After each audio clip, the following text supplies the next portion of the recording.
Hello everyone, welcome back to my channel.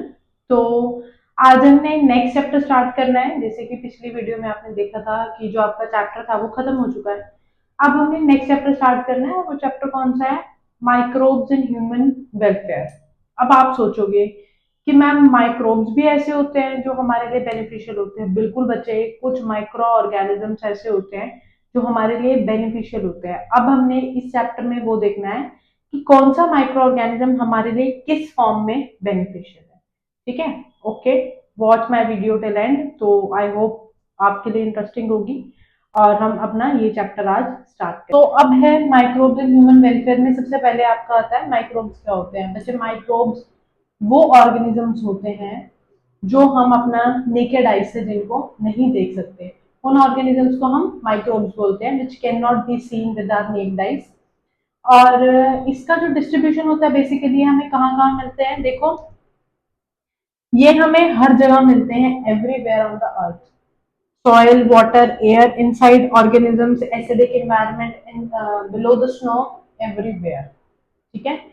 अब वो organism जो हमें हर जगह पे मिलता है उसका जो डिस्ट्रीब्यूशन है दैट इज, याद कर लेना इस वर्ड को, ये जो हर जगह पे मिलता है इसका जो डिस्ट्रीब्यूशन है उसे हम कॉस्मोपॉलिटन बोलते हैं।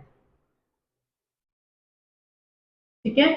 वो ऑर्गेनिज्म जो हमें हर जगह पे मिलता है उसका जो डिस्ट्रीब्यूशन है दैट इज कॉस्मोपॉलिटन। ठीक है? और उनमें से एक क्या है आपके माइक्रो ऑर्गेनिजम्स। अब इसकी जो वैरायटीज हैं वो क्या क्या है? Protozoa, fungi, bacteria, plant viruses etcetera. ये कुछ माइक्रोब्स हैं जिनकी जो है अलग अलग डाइवर्सिटीज है। ठीक है? अब नेक्स्ट हम फर्दर इसकी क्लासेस पढ़ते हैं कि और कौन कौन से आपके जो है वो माइक्रोब्स होते हैं और वो हमारे लिए किस तरीके से बेनिफिशियल है। ओके मुझे अब हमें देखने हैं कौन कौन से ऐसे माइक्रोब्स हैं जो हमारे हाउस होल्ड में, हमारे घरों में हमारे काम आते हैं। ठीक है?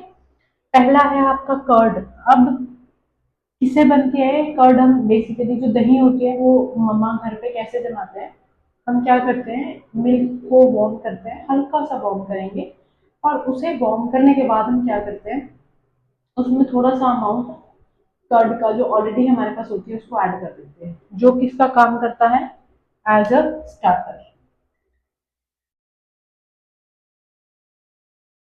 ठीक है? वो स्टार्टर का काम करता है, जिससे क्या होता है जो मिल्क होता है वो कर्ड में कन्वर्ट होना शुरू हो जाता है।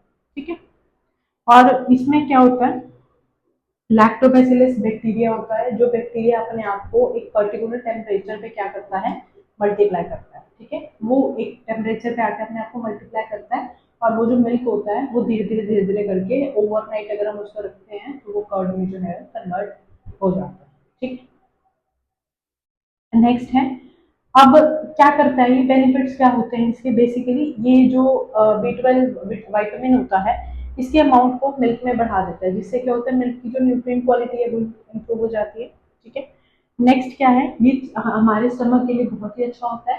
कैसे अच्छा होता है? क्योंकि ये हमारे स्टमक में जाके जो भी हार्मफुल बैक्टीरिया होता है, डिजीज कॉजिंग बैक्टीरिया होता है, उसको जाके ये किल कर देता है। तो जो कर्ड है बच्चे वो हमारे स्टमक के लिए बहुत ज्यादा बेनिफिशियल है। अगर आप नहीं खाते then you should eat, it is very good for us. Next है डो। डो क्या होता है बच्चे? ये फर्मेंटेशन से होता है बैक्टीरिया की। ठीक है? बैक्टीरिया की जब हम फर्मेंटेशन कराते हैं उससे जो मटेरियल रेडी होता है उसे हम डो बोलते हैं। ठीक है? इससे क्या होता है, यूजुअली जो ये बनती है, ब्रेड बनती है, वो किससे बनती है, बेकर्स ईस्ट। बेकर्स ईस्ट की फर्मेंटेशन कराई जाती है, उससे ब्रेड जो है प्रिपेयर होती है और उसमें उस प्रोसेस में जो कार्बन डाइऑक्साइड रिलीज होती है, कार्बन डाइऑक्साइड रिलीज होने की वजह से जो ब्रेड है उसमें पफिनेस आती है।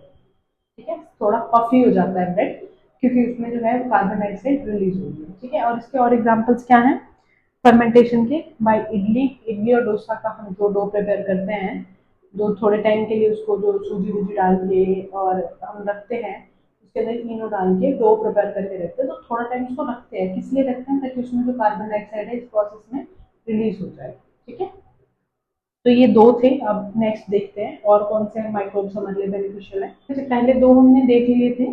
अब नेक्स्ट है आपका जो हाउस होल्ड में ही बेसिकली यूज होते हैं वो कौन सा है, टॉडी। टॉडी एक जो है ट्रेडिशनल ड्रिंक है सदर्न इंडिया का। इसको वहाँ पे एज अ ट्रेडिशन ड्रिंक किया जाता है, मोस्टली लोग पीते हैं इसको वहाँ पे।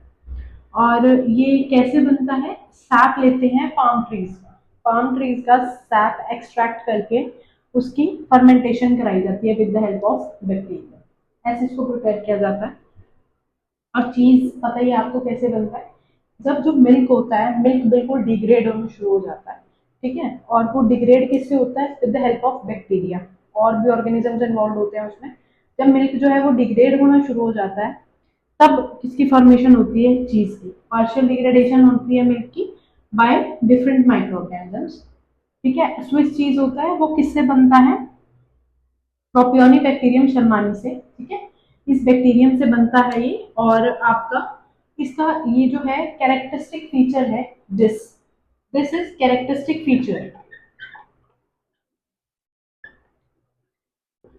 कि उसमें कार्बन डाइऑक्साइड रिलीज हो रही है, कार्बन डाइऑक्साइड रिलीज हो रही है, इसलिए उसमें जो होल्स है वो बन रहे हैं। ये स्विस चीज की एक कैरेक्टरिस्टिक फीचर है, मतलब पहचान होती है, ठीक है।